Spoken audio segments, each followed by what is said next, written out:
The morning sun was still climbing, but already, the air around my custom-built, industrial-grade smokers vibrated with the promise of something extraordinary, a symphony of hickory and oak, slow rendering fat, and a marinade so secret it was practically a family heirloom.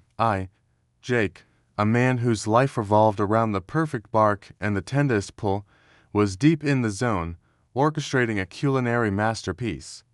Ribs glistened, briskets wept juicy tears, and chickens rotated slowly, basing themselves in their own magnificent flavor, each destined for an event of unprecedented importance. This wasn't just another catering gig. This was the event, the culmination of years of tireless work, endless late nights perfecting rubs, and a steadfast dedication to the art of low and slow. The aroma, thick and rich, billowed outwards, a proud declaration of my craft, an invisible banner proclaiming the meticulous preparation for what was arguably the biggest culinary challenge of my career. Every movement was precise, every temperature checked, every piece of meat handled with the reverence it deserved. I could already picture the delighted faces, the murmurs of approval, the inevitable praise that would follow a feast of this magnitude. This was more than just food. It was an experience, a statement. My team, a small but dedicated crew, moved around me with quiet efficiency, their faces smudged with a mix of concentration and smoke, their movements synchronized like a well-oiled machine. The large, professional-grade tents were already up, tables laden with gleaming silverware and crisp linens, a subtle hum of anticipation hanging in the air. The discreet arrival of a few sleek, black sedans and a polite, uniformed individual who had checked the perimeter earlier was a quiet reminder of the caliber of guests expected, specifically the esteemed Mayor Thompson, whose annual charity gala this was. My reputation, my business's future, hinged on the flawless execution of this enormous undertaking, a secret operation that had been months in the making, demanding discretion and perfection from every angle. The harmonious symphony of sizzles and crackles was abruptly, violently, shattered by a piercing, high-pitched shriek from just beyond my property line. "Are you absolutely insane?" The voice, sharp as a surgeon's scalpel and laced with an unbearable sense of self-importance, was unmistakable. It was Karen, my perpetually disgruntled neighbor, and the bane of my otherwise peaceful existence. She stood at the edge of her perfectly manicured lawn, hands on her hips, a vivid fuchsia tracksuit contrasting jarringly with the earthy tones of my smoke, her face contorted into a mask of pure indignation, her eyes narrowed to slits that seemed to gleam with righteous fury. "Do you have any idea how much smoke you're creating, Mr. Johnson? It's absolutely choking. My prized petunias are wilting, my designer outdoor furniture is being coated in grease, and my entire home smells like a greasy spoon diner." Her voice escalated with each complaint, carrying across the quiet morning air an unwelcome disruption to the intense focus demanded by my colossal task. I turned, wiping my hands on a clean towel, a weary sigh escaping my lips even before I addressed her. "Karen, with all due respect, I'm running a professional operation here. This is an outdoor kitchen. There's going to be smoke. It's part of the process, and it's essential for what I do." My words were calm, measured, an attempt to inject some semblance of reason into the situation, but they bounced off her wall of self-pity and outrage. "Process? This isn't a process. This is a public health hazard. I pay good money to live in this neighborhood for peace and quiet, not to have my lungs assaulted by your noxious fumes. This is utterly unacceptable. I've half a mind to call the city, the health department, maybe even the EPA." Her threats were delivered with a dramatic flair, each syllable dripping with accusation, completely oblivious to the scale of the operation unfolding before her eyes, or, perhaps willfully, ignoring it. She gestured wildly towards the billowing white plumes, which, to any BBQ enthusiast, were nothing short of a beautiful, fragrant cloud, but to her, they were an apocalyptic omen. The confrontation was becoming a familiar, draining ritual. Her unreasonable demands clashing with my absolute necessity to produce this smoke. My patience, already stretched thin by the pressures of the mayor's event, was fraying at the edges. The sheer audacity, the self-centeredness, the complete lack of understanding of what it took to create this level of culinary excellence for such a significant occasion was infuriating. Yet, I had to remain composed. Any public spat could jeopardize everything. I shot a quick glance at the imposing, yet still discreet, security presence near the main entrance where the mayor's convoy would soon arrive, feeling a fresh wave of anxiety. If Karen made too much of a scene, if she drew unwanted attention, it could derail the entire operation. This wasn't just about my BBQ anymore.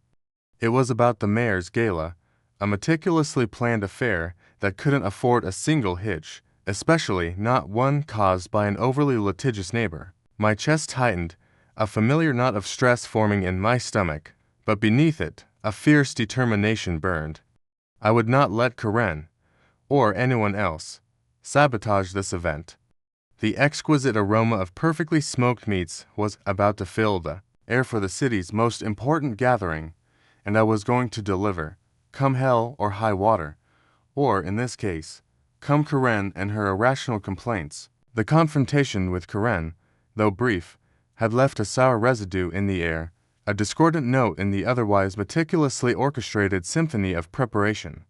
Every minute counted, and her unnecessary drama had consumed precious seconds, a luxury I couldn't afford with the mayor's annual charity gala looming. This wasn't just a garden party. It was the culinary highlight of the city's social calendar, an event that could catapult my catering business, smoke and glory, into the big leagues or send it tumbling back to obscurity. Thousands of dollars had been invested in premium cuts of meat, exotic spices, and the rental of specialized equipment, custom-built warming ovens, elegant serving stations, a dedicated mobile bar. The entire backyard had been transformed into a high-stakes culinary command center. My crew moved with a focused intensity, arranging platters, chilling bespoke sauces, and ensuring every single napkin was perfectly folded. The head server, Maria, a veteran of countless high-profile events, gave me a reassuring nod, but her eyes held the same flicker of underlying tension that I felt. Everything had to be immaculate. The menu was an ambitious one, a fusion of classic Texan BBQ with a gourmet twist, applewood smoked prime brisket, slow-roasted pork shoulder infused with a secret blend of Caribbean spices, and cedar planked salmon with the dill lemon glaze, all accompanied by a medley of artisanal sides. Each dish was a testament to years of culinary exploration, a gamble that my unique style would impress the city's most discerning palates, including, crucially, Mayor Thompson's, known for his refined taste and influential connections. Securing this contract had been a fierce battle, beating out established catering giants, purely on the strength of a tasting session that had apparently left the mayor speechless. This was my moment to prove that Smoke and Glory was more than just a catchy name. It was a promise of unparalleled flavor and seamless execution. Just as I was meticulously arranging the final garnishes on a platter of pulled pork sliders, my phone buzzed with an unfamiliar number. I answered, only to be met with a terse, official voice. Mr. Johnson, this is Officer Davies from City Services. We've received a complaint regarding excessive smoke emissions from your property. Is there a large outdoor cooking operation underway? My heart sank. Karen, of course, it was Karen. Yes, officer, I replied, trying to keep my voice steady. I'm a licensed caterer, and I'm preparing for a major event. All operations are within standard regulations. The officer's tone remained neutral, but the implication was clear. A formal complaint had been lodged. He informed me that an inspector might need to visit, a prospect that sent a cold shiver down my spine. An unexpected inspection could cause delays, throw off my delicate timing, and, worst of all, draw unwanted attention to the discreet setup for the mayor's event. As if on cue, a thin wisp of smoke, a natural and essential part of the process, drifted gently towards Karen's side of the fence.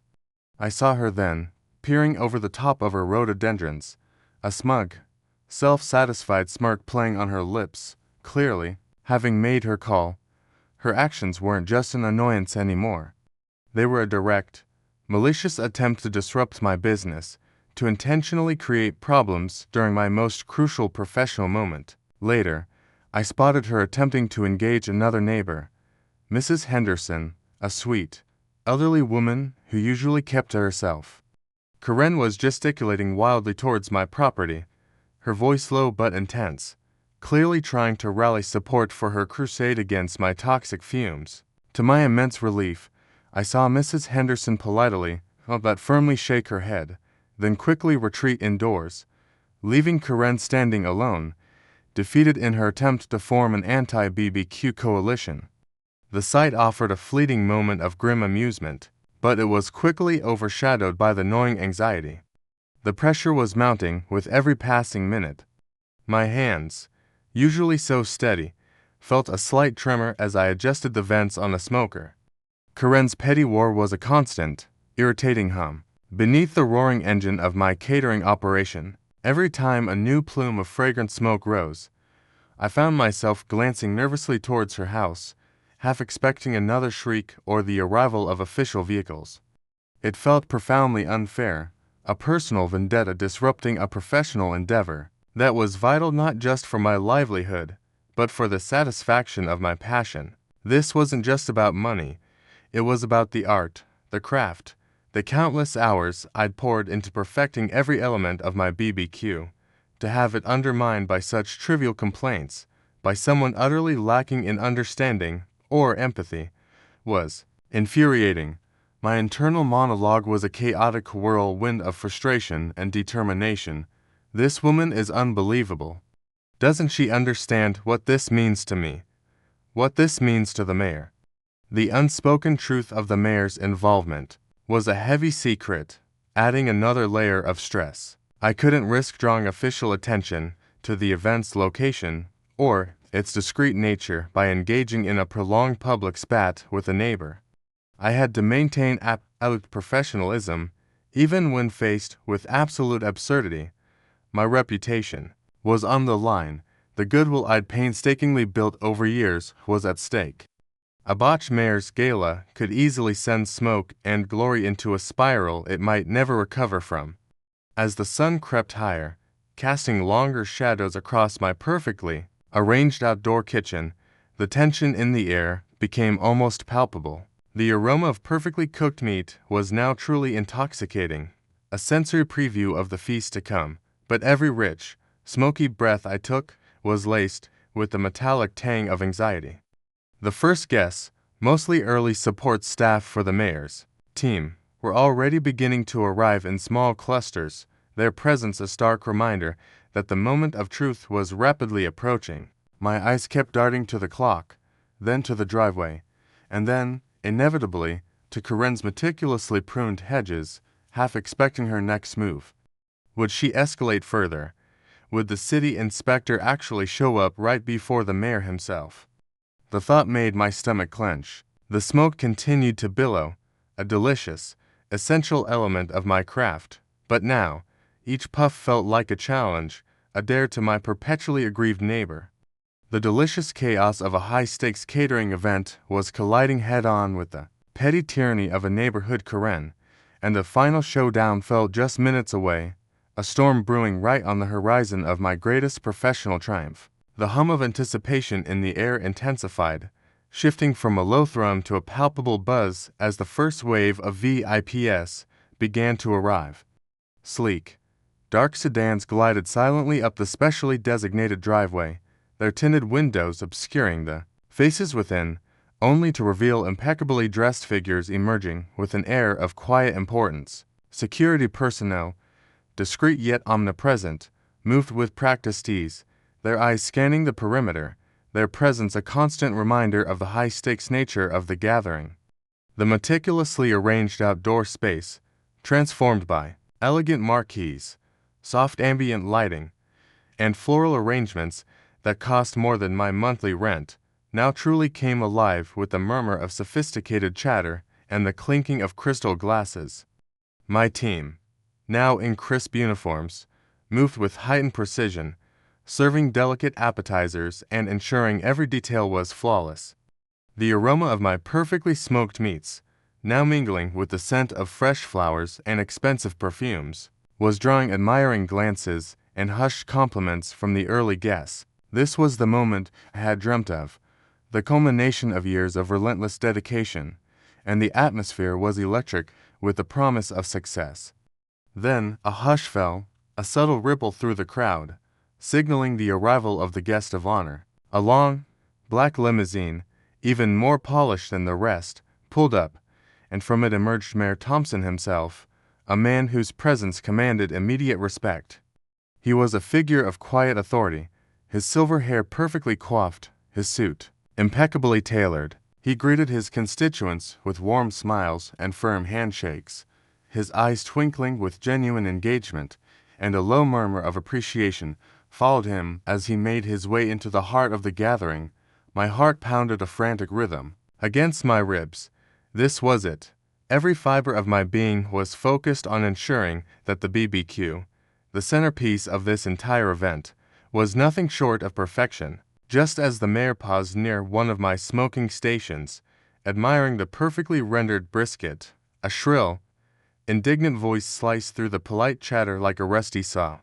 "This is absolutely preposterous.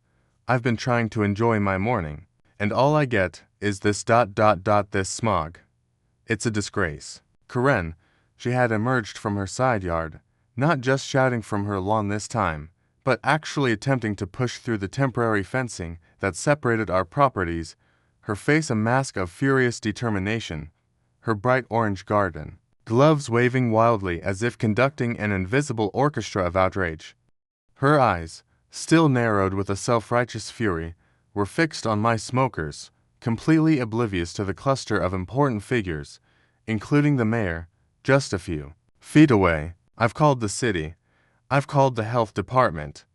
You can't just pollute the entire neighborhood with your greasy, disgusting smoke, Mr. Johnson." Her voice was loud enough to turn heads, drawing confused glances from several guests who were now looking from her flailing figure to the source of the smog. My blood ran cold. This was it. This was her peak interference, her most direct assault, and it was happening right now, with the mayor practically within earshot. A wave of panic washed over me. If she continued, if she made enough of a scene, the mayor would undoubtedly notice, and the carefully guarded secret of his presence here would be shattered, potentially ruining the entire event and my career along with it. The moment stretched, agonizingly, as Karen took another step forward, her hand reaching for the fence latch, her eyes still locked on my smokers. The mayor, who had been mid-sentence with a city council member, suddenly paused, his gaze momentarily flicking towards the commotion. This was the close call, the precipice of disaster. I could see the confusion on his face, the slight tilt of his head as Karen's shrill complaints began to register. My mind raced, 1,000 scenarios flashing through my head, each one ending in catastrophic embarrassment. I had to act, and I had to act now. Without a second thought, driven by pure instinct and a desperate need to protect the event, I sprang into action. "Ah, Mayor Thompson," I exclaimed, my voice booming slightly louder than usual, instantly drawing his attention away from Karen. I moved swiftly, stepping directly between the mayor and Karen's line of sight, effectively blocking her from his view. Perfect timing. "Sir, we just pulled the last of the brisket, and the aroma is simply divine. Wouldn't you agree?" I gestured grandly towards the nearest smoker, a theatrical flourish designed to divert his focus entirely. "It's a special blend we reserve only for the most distinguished palates, a truly unique experience." My words were a carefully crafted distraction, a verbal smoke screen to obscure Karen's escalating tantrum. The mayor, a master politician, smoothly shifted his attention to me, a polite smile replacing his momentary look of confusion. "Ah, Mr. Johnson. Indeed, the aroma is quite captivating," he said, taking a deep, appreciative breath. I must say, your reputation precedes you. This is quite an operation. He turned fully towards me, engaging me in conversation about the smoking process, the types of wood, the marinating techniques. It was a brilliant, albeit terrifying, deflection. As I spoke animatedly about the intricacies of BBQ, my eyes darted over his shoulder. Karen, momentarily baffled by my sudden, loud interjection and the mayor's immediate engagement with me, had frozen. She was still standing by the fence, her mouth slyly agape, her eyes wide with a mixture of confusion and, perhaps, a dawning realization that something far more significant was happening than just my excessive smoke. She was still completely unaware that the man I was now charming with tales of brisket and bark was the mayor himself. The suspense was almost unbearable. She was so close to understanding, yet still so utterly oblivious. My heart was still hammering, but a wave of relief washed over me. I had averted disaster, for now. The mayor was engaged, the guests were mingling, and the delicious smoke continued to billow, a silent testament to my craft, still a source of irritation for Karen, but now, also a symbol of my narrow escape. I continued to smile, to chat, to ensure the mayor's experience was flawless, all while my internal monologue screamed, "Just wait, Karen, just wait until you find out who's really enjoying this smoke." The tension was at an all-time high, the stage perfectly set for her inevitable, humiliating realization. My conversation with Mayor Thompson flowed effortlessly, his genuine appreciation for my smoked meats a balm to the lingering stress of Karen's earlier theatrics. He spoke with warmth about the event's importance, a crucial fundraiser for local youth programs, and specifically praised the exquisite aroma that permeated the evening air, calling it the very essence of American comfort, elevated. As he savored a perfectly tender rib, his eyes sparkling with delight, a wave of pride washed over me, almost making me forget the nuisance of my complaining neighbor. The party was in full swing now, laughter and lively conversation mingled, with the soft jazz playing from hidden speakers, and the clinking of glasses created a symphony of success. Guests milled about, elegant and engaged, their faces glowing in the soft amber light of the setting sun, clearly enjoying every aspect of the meticulously crafted affair. I was just explaining the intricate brining process of my signature pork shoulder when a flicker of movement at the edge of the marquee caught my eye, drawing my attention, almost against my will, back to Karen. She hadn't left. Instead, driven by some morbid curiosity or perhaps a final, desperate attempt to pinpoint the source of her perceived misery, she had edged closer, hiding partially behind a large potted palm, trying to peer into the main gathering area. Her expression was still one of disgruntled confusion, her brow furrowed as she strained to hear snippets of conversation, still oblivious to the gravity of the situation. Then, it happened. A high-ranking city council member, a stern-faced woman, known for her directness, approached Mayor Thompson. "Mayor," she began, her voice clear and caring, "the local press has arrived. They're eager for a statement on the success of this year's annual charity gala. Truly, a magnificent turnout. And that BBQ, Mr. Johnson," she turned to me with a beaming smile, "is absolutely divine. You've outdone yourself catering for such a prestigious event." The words hung in the air, crisp and undeniable, explicitly linking the high-profile gathering, the mayor's presence, and my catering. My gaze flickered to Karen. Her head snapped up, her eyes, previously narrowed with suspicion, now widened to saucers. The color drained from her face with an almost visible speed, replaced by an ashen pallor that contrasted starkly with her bright fuchsia tracksuit. Her jaw went slack, a silent gasp escaping her lips as the realization, cold and brutal, slammed into her. The mayor, the annual charity gala, the excessive smoke she had been so loudly complaining about, the noxious fumes she had called city services over, was for this. For him, the very person she had potentially, almost, inconvenienced with her petty tirade. It was as if every insult she had hurled, every dramatic gesture she had made, echoed back to her, amplified 100-fold by the sheer, mortifying irony of the situation. Her shock quickly contorted into profound, agonizing embarrassment. Her eyes darted wildly, first to me, then to the mayor, then desperately around the elegant crowd, as if searching for an escape route, a hole in the ground to swallow her whole. Her previously rigid posture sagged, and she took an involuntary step back, trying to melt into the shadows cast by the decorative lighting.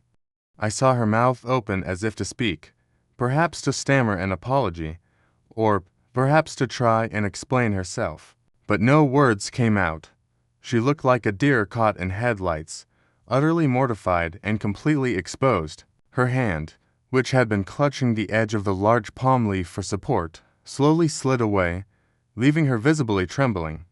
It was the most satisfying silence I had ever witnessed, a pregnant pause in her otherwise incessant complaints. The mayor, ever perceptive, had subtly caught the tail end of the council member's emphatic praise and the sudden, dramatic shift in Karen's demeanor. His eyes, though still engaged with the council member, briefly flicked towards the edge of the marquee where Karen was attempting to physically shrink, a faint, almost imperceptible smirk playing on his lips before it vanished.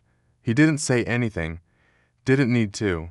The subtle acknowledgement, the brief moment of shared understanding between him and me, spoke volumes. It was a silent, knowing look that conveyed, so that's what that was about. I met Karen's wide, horrified eyes across the distance, holding her gaze for just a fraction of a second. I offered no outward reaction, no smirk, no triumphant gesture, no I told you so, just a quiet, unwavering gaze that held within it the entire weight of her petty complaints against my monumental effort. It was a subtle acknowledgement of the truth she had so forcefully brought upon herself, a silent, unadulterated moment of, you just realized, didn't you? The irony was thick enough to cut with a knife, and the quiet satisfaction that bloomed in my chest was more profound than any verbal victory could have offered. The party continued around us, a vibrant tapestry of success and enjoyment. Guests devoured my BBQ with relish, their plates piled high, their faces alight with culinary joy. Compliments flowed freely, echoing through the evening air, and the success of smoke and glory was visibly cemented with every satisfied bite. The delicious, savory smoke continued to curl from my smokers, no longer a source of contention, but a fragrant testament to a job impeccably done, a quiet symbol of a victory hard won against an utterly clueless adversary. Karen, unable to bear the silent judgment she imagined, finally managed to stumble backwards, turning awkwardly and hurrying away, disappearing into the twilight, leaving behind only the lingering scent of hickory and triumph. The morning after the mayor's annual charity gala felt less like a recovery and more like a coronation. The last of the rental equipment had been carted away, the temporary marquees dismantled, leaving behind only the ghost of a magnificent event, and the lingering, sweet scent of success.